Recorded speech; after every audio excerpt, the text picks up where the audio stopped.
ইমাম আবু হানিফা রহমতুল্লাহি আলাইহি এর যুগে এক ব্যক্তির বাড়িতে চুরি হলো। চুরি করার সময় বাড়ির মালিক চোরকে চিনে ফেলতেই চোর ধমকি দিয়ে মালিককে বলল, যদি এই চুরির ব্যাপারে আমার নাম কাউকে বলে দাও তবে তোমার বউ তালাক হবে। এই কথা মুখে উচ্চারণ করে বলো, নচেৎ তোমাকে এখনই প্রাণে বধ করব। মালিক প্রাণ ভয়ে বলল, যদি আমি চুরির ব্যাপারে তোমার নাম কাউকে বলে দিই তবে আমার স্ত্রী 3 তালাক হবে। এই কথা উচ্চারণ করিয়ে চোর পালিয়ে গেল। পরদিন সকালে চুরির শোকে মালিক দিশেহারা হয়ে পড়ল। আরও কষ্ট হলো এই জন্যে যে চোরকে সামনে ঘুরে বেড়াতে দেখেও কাউকে বলতে পারছে না, বললেই বউ তালাক হয়ে যাবে। অতঃপর ইমাম আবু হানিফা রহমতুল্লাহি আলাইহি এর কথা মনে পড়ে গেল।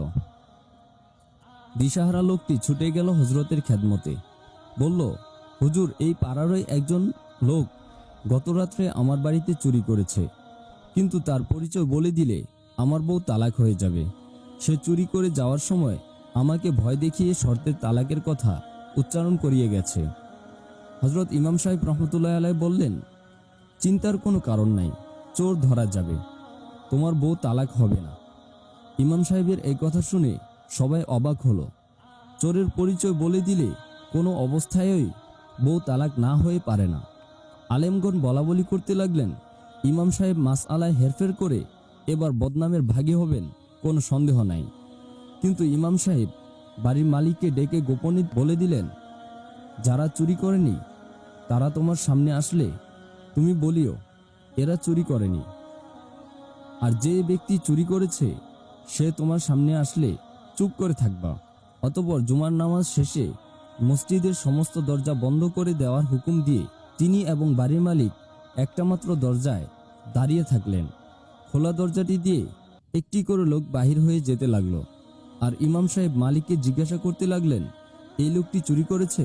মালিক বলে, না, এই লোক চুরি করেনি। এইভাবে যত লোক বাহির হয়ে যায় মালিক ওই একই কথা বলে, এই লোকটি চুরি করেনি। অতঃপর একজন লোক বাহির হতে যায়, মালিককে জিজ্ঞাসা করা হলো, এই লোকটি চুরি করেছে? মালিক চুপ করে রইল। তৎক্ষণাৎ তিনি বুঝতে পারলেন এই লোকটি চুরি করেছে, সুতরাং তাকে পাকড়াও করার হুকুম দিলেন।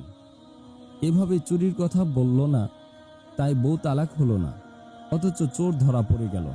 ইমাম আবু হানিফা রহমতুল্লাহি আলাইহি ফিকহের জটিল বিষয়সমূহকে এভাবে সহজ এবং সাবলীল করে মানুষের সামনে রেখে দিয়েছেন।